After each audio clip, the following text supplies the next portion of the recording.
Book of Job, chapter 36. And Elihu further continued, and said, Wait for me yet a little while, that I may teach thee, for there is yet speech in me. Having fetched my knowledge from afar, and according to my works, I will speak just things truly, and thou shalt not unjustly receive unjust words. But know that the Lord will not cast off an innocent man, being mighty in strength of wisdom. He will not by any means save alive the ungodly, and he will grant the judgment of the poor. He will not turn away his eyes from the righteous, but they shall be with kings on the throne, and he will establish them in triumph, and they shall be exalted. But they that are bound in fetters shall be holden in cords of poverty,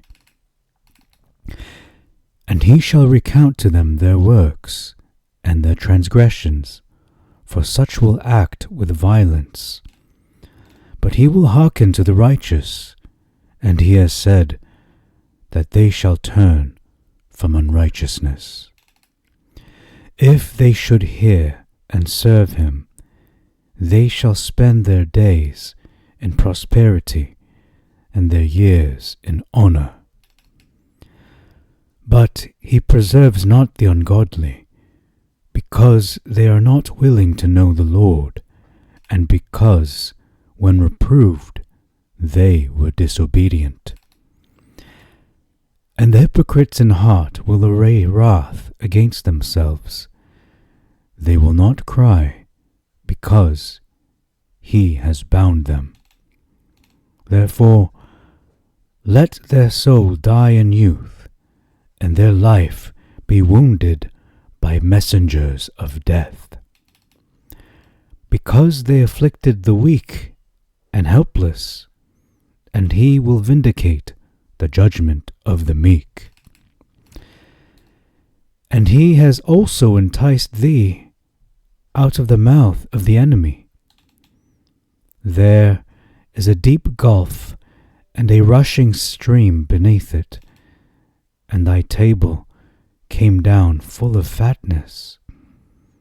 Judgment shall not fail from the righteous, but there shall be wrath upon the ungodly, by reason of the ungodliness of the bribes which they received for iniquities.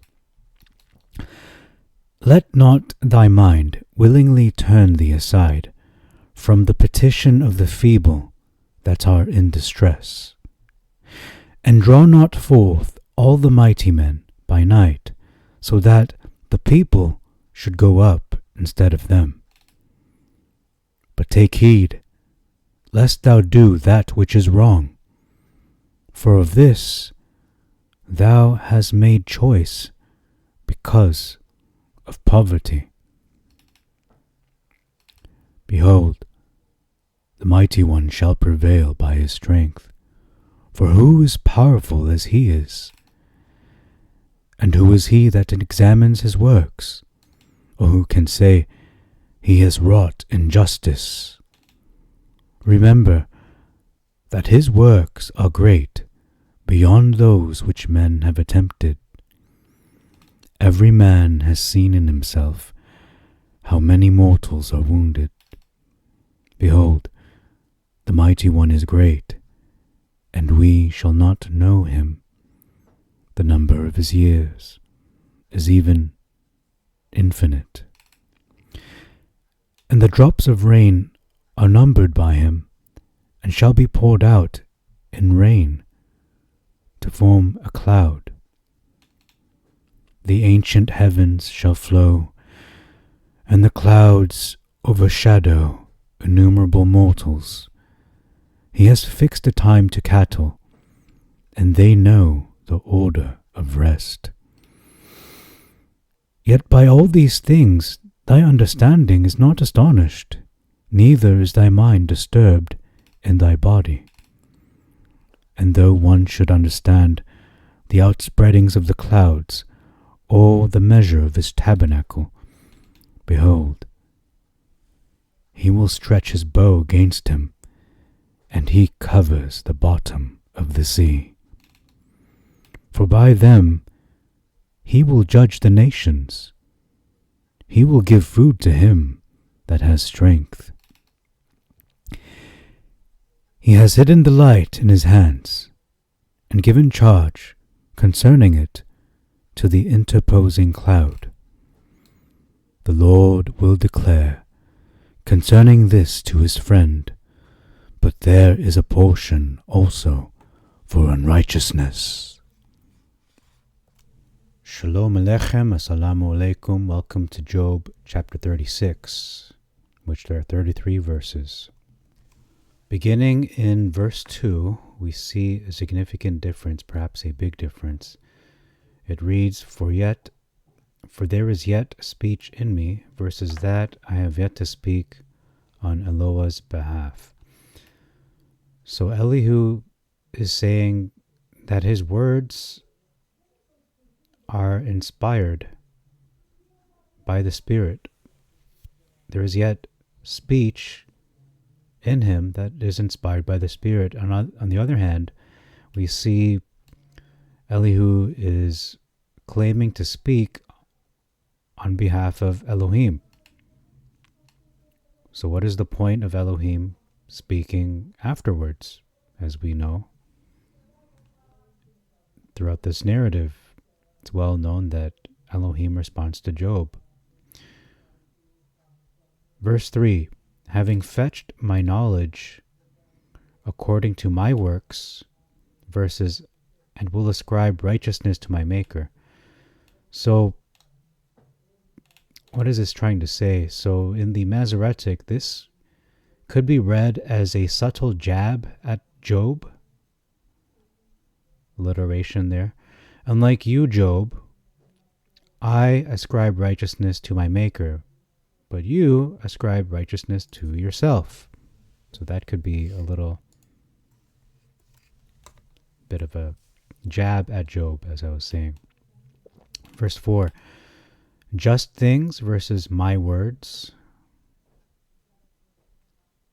And thou shalt not unjustly receive unjust words, unlike your friends who have spoken unjust words.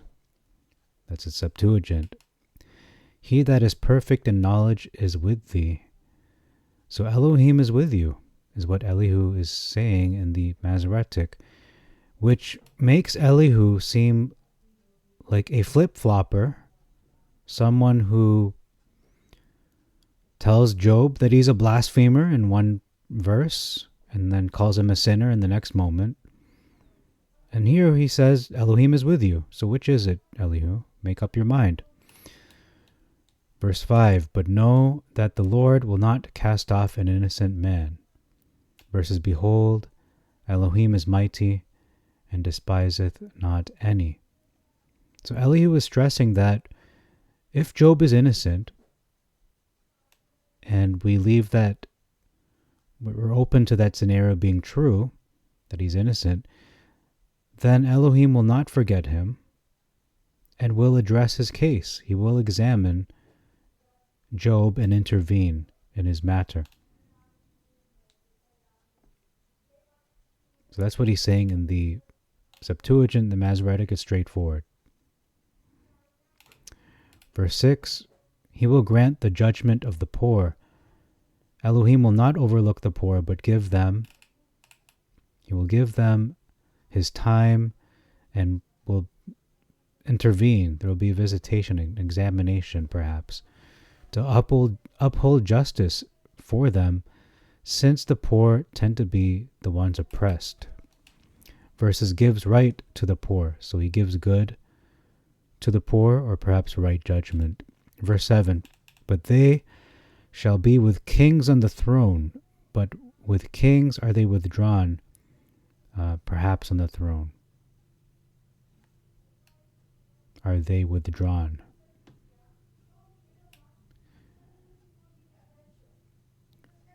He will establish them in triumph, and they shall be exalted. Verses, yea, he doth establish them forever, and they are exalted. So, on one hand, the Septuagint is focusing on victory, versus the Masoretic stressing strength, victory, everlastingness. But it is more of a difference of translators choosing, okay, which definition fits the context better. Because many words in Greek, and especially in Hebrew, have multiple connotations, so it's up to the translator to use their discernment, their wisdom, to understand and discern, okay, which one best fits the context and which one makes more sense. Which is the actual meaning? That can be a challenge. Verse 8, those bound in fetters are not the kings. Those bound in fetters could be the kings mentioned in the previous verse in the Masoretic. But it is clear in the Septuagint it is not referring to the kings.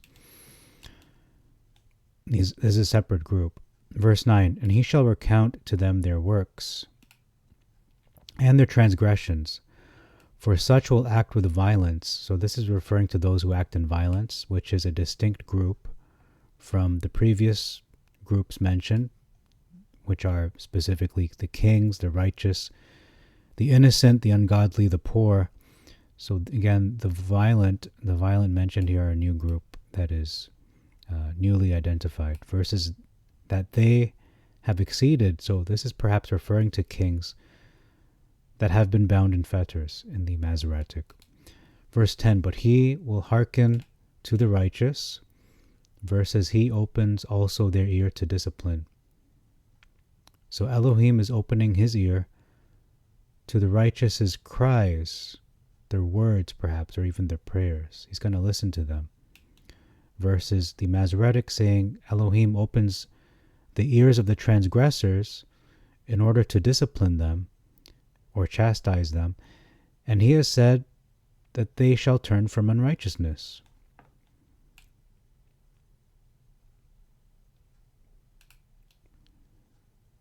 He has said that they shall turn from unrighteousness. So Elohim knows, perhaps it means that he knows they will turn from their wickedness, that he knows they will repent, or perhaps it is akin to what the Masoretic is saying, that he does indeed command them to repent. It's not that he knows this beforehand and predestines it. They have no choice. Not that they don't have no choice, but it's predestined. Versus commands that they return from iniquity. Verse 11, if they should hear and serve him, they shall spend their days in prosperity and their years in honor. So hear versus obey.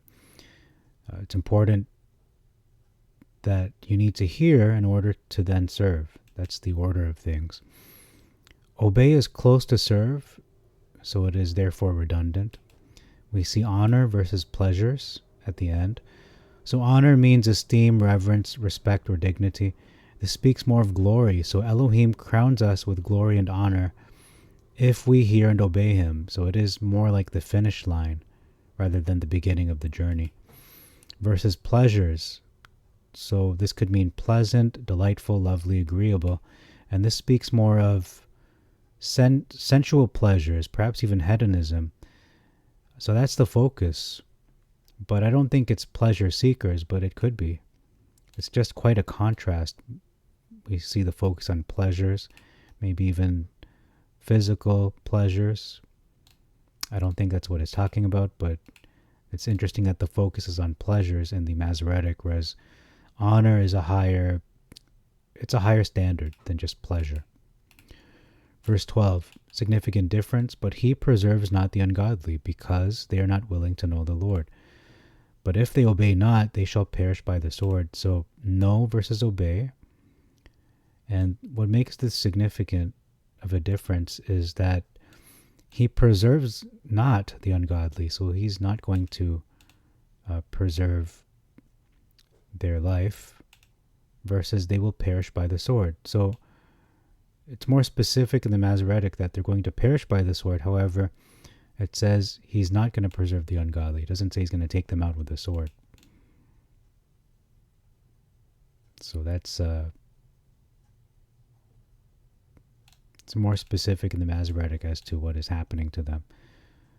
Whereas it's more vague in the Septuagint, not saying it's not complete, it's just not being as specific as to them perishing by the sword.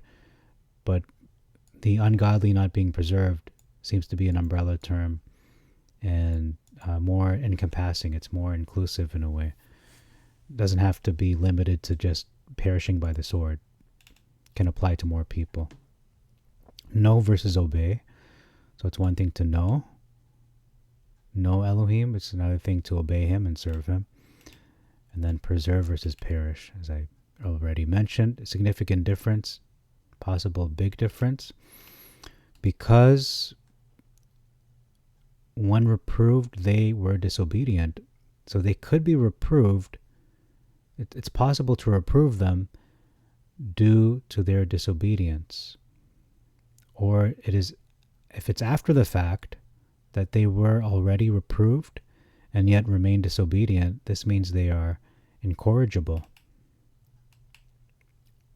Versus, and they shall die because they were without knowledge. So they die because they refuse to obey Elohim.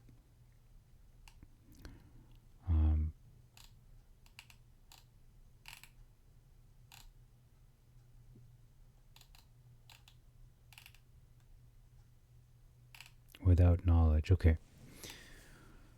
So it could be, the reason I put this in brackets is that could be a way to better understand it, to give more sense to the verse. So it says, they shall die without knowledge, but I put, they shall die because they were without knowledge. Not they will die without having a brain cell. The meaning is because they were without the knowledge of Elohim. It's not that they were ignorant because they didn't know. They knew, but they just refused to obey Elohim. They refused. Verse 13, the hypocrites in heart will array wrath against themselves. They will not cry because he has bound them, versus they cry not when he binds them. So the Septuagint is saying they won't be able to cry because they are bound. So the binding is not, it's not the punishment itself, it is a prison, perhaps. They are bound because they are not repentant. The Masoretic says that they refuse to cry. Why? Because they are stubborn and they choose not to cry. It means they already wrote God off from helping.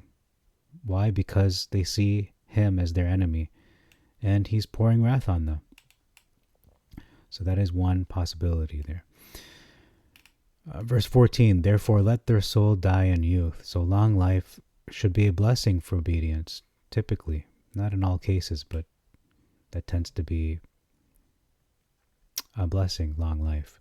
And their life be wounded by messengers of death. So these are angels, I want to specify. And their life is among the unclean. There is a retribution, a divine judgment in the Septuagint. Again, the angels of death, wounding them, cutting their life short, versus the life of hypocrites, which is unclean. Why? Why are they being cut off? The next verse explains, because they afflicted the weak and helpless, and God will vindicate the judgment of the meek. He takes their prayers very seriously. Versus, he delivereth the poor in his affliction and opens their ears in oppression. So this is the crime of the hypocrites. It continues the thread in the Septuagint. Versus speaking about Elohim and what he does to the poor. So the Masoretic is further describing what the hypocrites have done. That's what verse 15 is. But in the Masoretic, it's a completely different story. It's talking about God, not talking about the hypocrites. So that is a pretty big difference, I would say. At least a significant one. So let's put that as a big difference. I think it's a big difference. When you talk about Elohim, and on the other hand, you're talking about the hypocrites, that is a big difference. Verses 16 to 18 contain similar passages, but they're kind of mixed up, like a melange. They're all mixed up. So what we have here is a massive cataclysmic difference, and it's also a cryptic saying at first glance. It says, "And he is also enticed thee out of the mouth of the enemy." So I read enticed as led. He has led you, Job, out of the mouth of the enemy. What is Elihu talking about? Well, Elihu seems to have some divine insight, some spiritual insight into what has happened to Job, that he seems to be aware that the enemy wanted to devour Job, metaphorically. Whereas we know that Elohim said, you can do this and that, only do not touch this or that.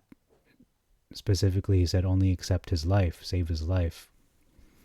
So Elohim set the boundaries for Satan in which he can operate and what he can do, what he can't do.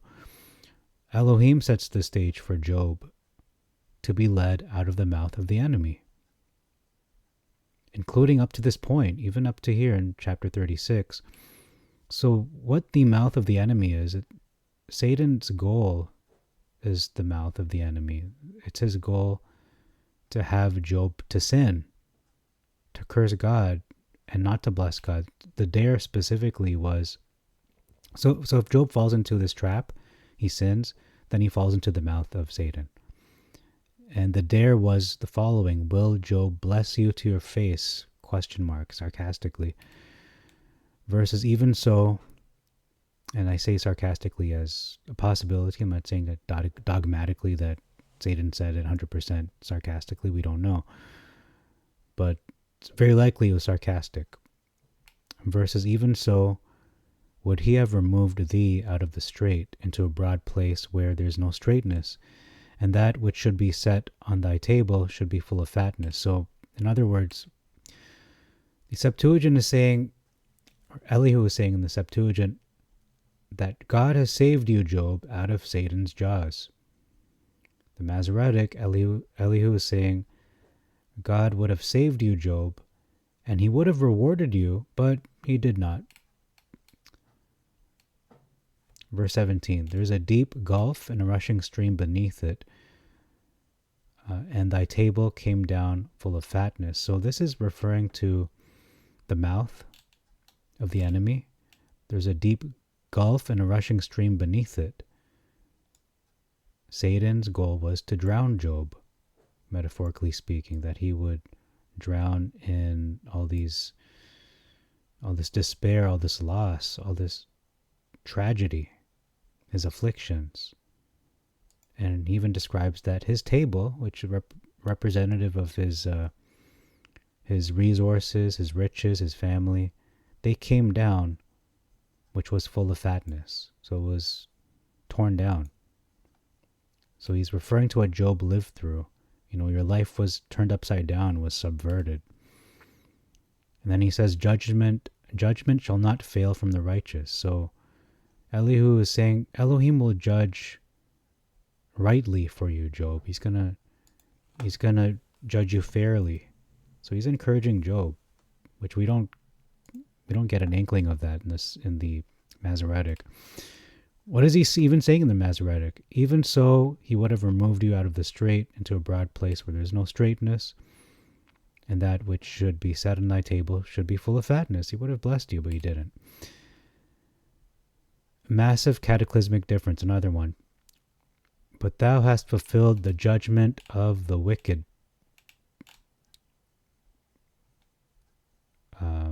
Judgment and justice take hold on thee.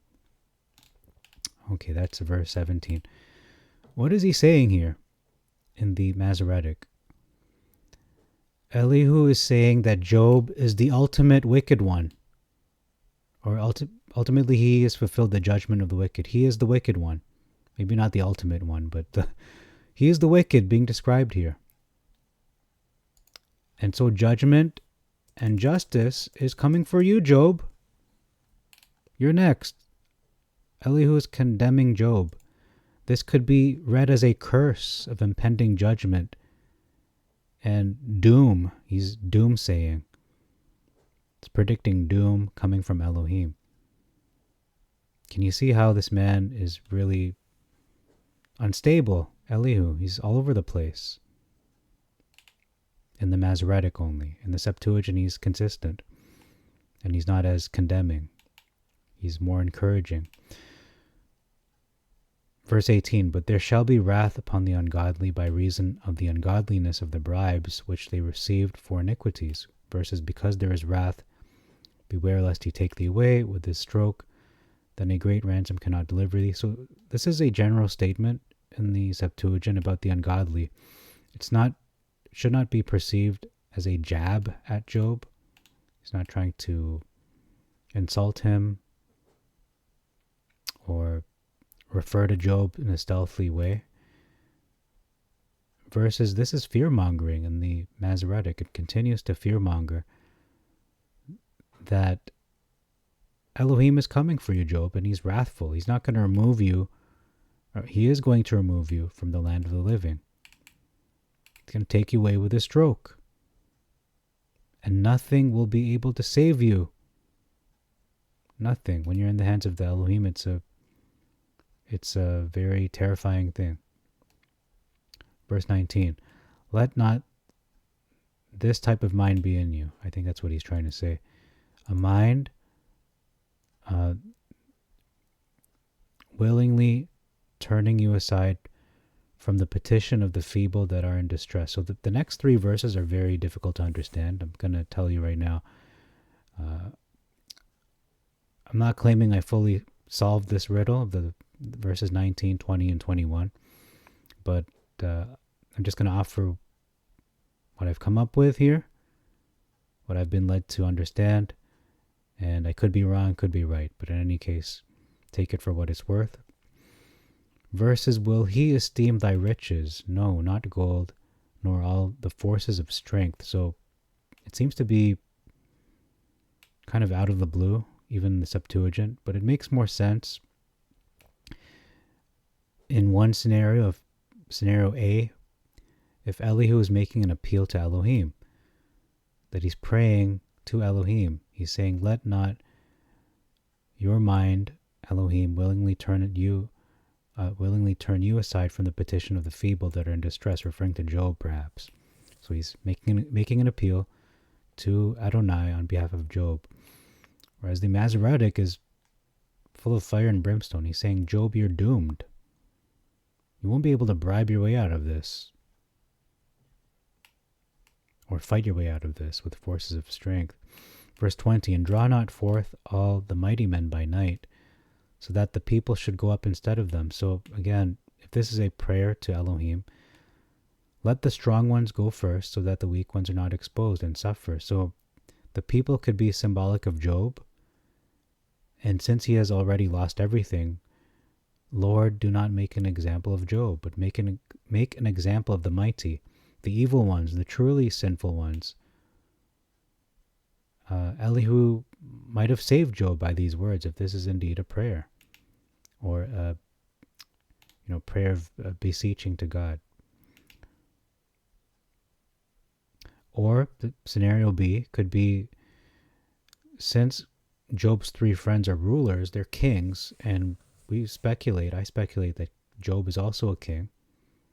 These are four kings who are friends. Elihu is basically warning Job, don't do this, Job. Don't do what? He has not defended the people by putting the strong in the front of the battle.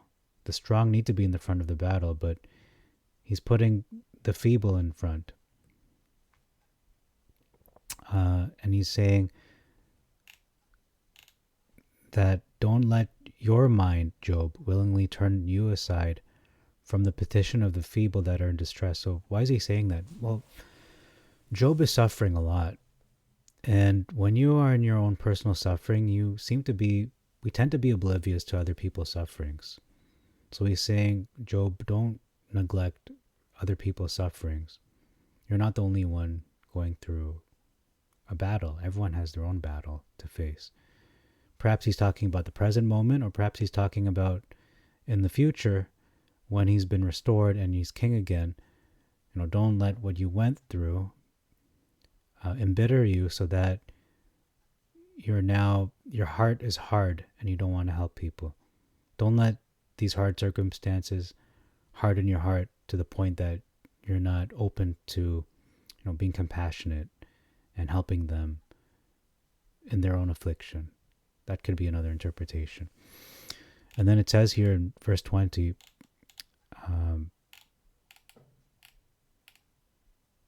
desire not the night, in the Masoretic, when people are cut off in their place. So what does that mean? The Masoretic is saying, Job, do not desire this time of night when people are destroyed. Okay, it's simple enough. Verse 21, another difficult to understand verse. I believe we have a massive cataclysmic difference in this verse as well. It says, but take heed lest thou do that which is wrong. For of this thou hast made, and this can be rendered multiple ways because the verbs are not clear in terms of the tense that it is using. Could be present, could be past, could be future.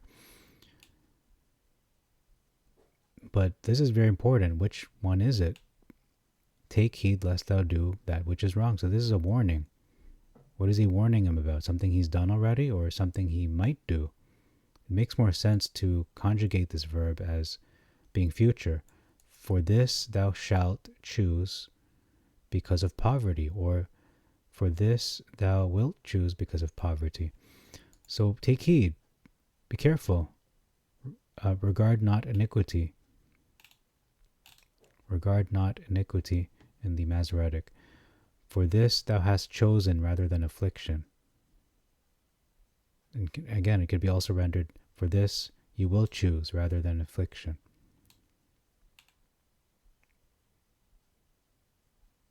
So in one sense, the Septuagint makes more sense. Beware lest you do that which is wrong. Versus, don't care for sin. Regard not iniquity, or don't look at iniquity. It could be either or. But to boil it down more simply, the Septuagint is saying that poverty is a test. Being afflicted is a test. Elihu is warning Job, Job, do not sin, do not do wrong. Don't let this affliction turn you into what you hate. Evil, an evil man. A wicked man. Pain can make one selfish. If this makes Job unfeeling towards the poor, the afflicted, he can fall into these potential snares, is what Elihu is saying. He's saying to Job, you have done this, or you might do this because of your current situation and affliction. Suffering can make you less compassionate. The love of many can grow cold, not just by default, but because they've gone through tough times themselves, and as a result, they have tougher skin.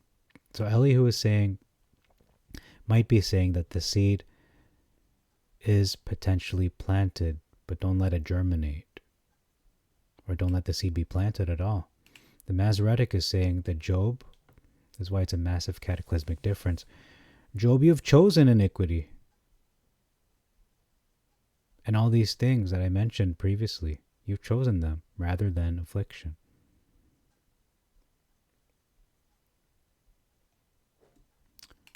Okay, so can you see how dramatic the difference that is? Verse 22, behold, the mighty one shall prevail by his strength. The focus here being on Elohim overcoming or winning, having the victory, versus Elohim exalting, so lifting up others. For who is powerful as he is, who teaches like him? Verse 23, who is he that examines his works, versus who hath enjoined, or could be understood as appointed him his way. Significant difference, perhaps a big one in the same verse. Who can say he has wrought injustice? Who can say thou hast wrought iniquity? So the difference being Elohim has done injustice. Who can say that? Versus who can say Elohim but it seems to be Job, since Elihu is addressing Job as thou. He wouldn't address Elohim as thou, since Elohim is not a part of this conversation. He's saying Job has done iniquity. You have done iniquity.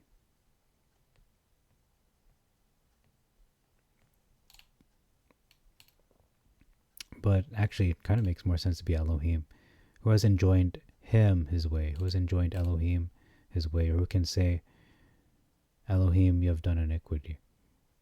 But it can be read both ways, it depends. It's just more clear in the Septuagint that it is Elohim. Verse 24, remember that his works are great, beyond those which men have attempted. So the focus on the greatness of Elohim's works versus remember that thou magnify his work which men behold. So the focus is on Job needing to remember that he magnifies Elohim's work, which frankly shows that this Elihu, this man, this character in the Masoretic, is very unstable. Why? He's wavering from being in favor of Job and then being adversarial to Job. Just like the wind blows one direction, he's in favor of Job, and then all of a sudden he is against Job. So he's very unstable in the Masoretic only. Verse 25, every man has seen in himself how many mortals are wounded. Versus every man may see it, man may behold it afar off. So man can see Elohim's works in their own body, in their life, how many men have been wounded. I'm not sure what that means. I really don't know. I'm not going to pretend to know. Versus every man can see, even from far away, that Job magnifies Elohim. So this is out of place. There's no context for Elihu to say this statement. He just seems to jump from one opinion to another. In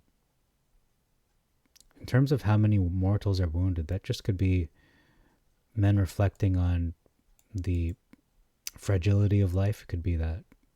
But it's rather cryptic and mysterious overall. I'm going to ignore the next verse. Verse 27, the drops of rain are numbered by him, for he makes small the drops of water, or water. This verse harkens to the verse in the Bible. It talks about knowing how Elohim knows the number of the hairs on our head, even knows the number and name of the stars, and even the grains of sand, he knows the number of them. Verses, Elohim makes rain small, okay, and shall be poured out in rain to form a cloud in the Septuagint. The Masoretic says they pour down rain according to the vapor thereof, and both are actually backed by science. Both are correct, because clouds are actually formed from tiny water droplets, which are raindrops. I mean, not technically rain, but they are water drops or ice crystals. They're not raindrops themselves, but clouds form when invisible water vapor cools and condenses onto particles in the air. So Masoretic is right in that sense, creating a visible mass. Raindrops are formed inside these clouds when these tiny droplets collide and grow large enough to fall to the earth via gravity. Verse 28, the ancient heavens shall flow, the clouds overshadow innumerable mortals. He has fixed a time to cattle. I'm not going to read that all. And then, so I'm just going to boil it down to Job is not astonished or disturbed or even troubled by the natural things Elohim can do. That seems to be the thought there. Versus a lot of raindrops fall on man. That's pretty obvious. So why is he pointing out to Job, that you're not astonished or you're not even disturbed in your body about this? Maybe he's too absorbed by his suffering. Maybe that's what it is. It's just going in one ear, going out the other. I'm not sure, but that could be one reason why he's not astonished. And Elihu's noticing, this isn't really impacting you, is it, Job? Verse 29, and though one should understand the outspreadings of the clouds or the measure of his tabernacle, verses also can any understand the spreadings of the clouds. So even if this was possible, there's going to be something in verse 30, even if this was possible for a man to understand these things, specifically the outspreading of the clouds. Versus a rhetorical question: can anyone understand the spreadings of the clouds and the noise of his tabernacle? So noise versus measure. Actually, I didn't even notice that. Measure versus noise. So one is like thunder in the Masoretic. The measure is the measure of his tabernacle. Verse 30, behold, he will stretch his bow against him. Versus, behold, he spreads his light upon it. So Elohim will stretch his bow against one who understands the spreading of the clouds. This could be most likely lightning bolts. I don't think it's a rainbow. And he covers the bottom of the sea. So in other words, even if somebody, a mortal man, can understand the clouds, they will not understand the secrets of the sea. We still don't completely understand the secrets of the depths of the sea.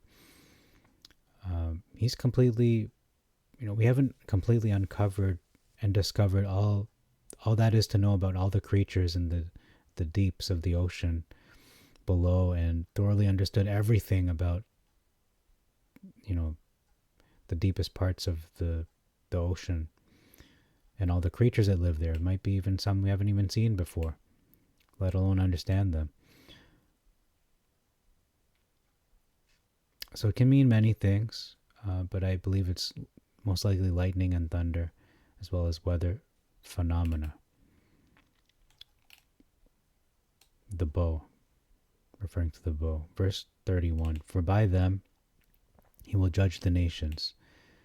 He will give food to him that has strength. So Elohim will judge the nations using these weather phenomena, which listen to his command. And then Elohim gives food to those who have strength to earn it, versus Elohim just gives food in abundance. Verse 32, he has hidden the light in his hands, versus with clouds he covers the light. So, and given charge concerning it to the interposing cloud, commands it not to shine. So this is an interesting verse. It's quite mysterious, but the explanation that I got after doing some research was Elohim hides the lightning in his hands, and then he gives a command to the lightning regarding it to the interposing hand. So this statement, these words interposing hand, is, or the interposing, not really hand, the interposing can mean to strike the mark. So to boil it down more simply, Elohim uses lightning like arrows. He commands where they will strike, and it's not accidental but purposeful. He knows where they're going to land. Versus it's straightforward in the Masoretic. I'm not going to explain that. Verse 33, the Lord will declare concerning this to his friend, but there is a portion also for unrighteousness. The noise thereof shows concerning it the cattle also concerning the vapor. So in the Septuagint, these mysterious weather phenomena will be understood by those that Elohim declares his friend. He will make it known to them. However, those who are unrighteous, perhaps they will have a portion of judgment or wrath.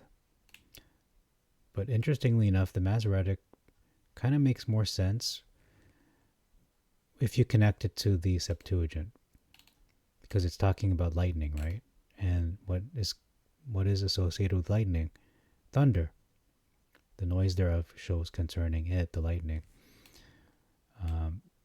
However, what does cattle have to do with vapor, with clouds? I don't really know. I'm not going to make a joke about that either. I was kind of tempted to.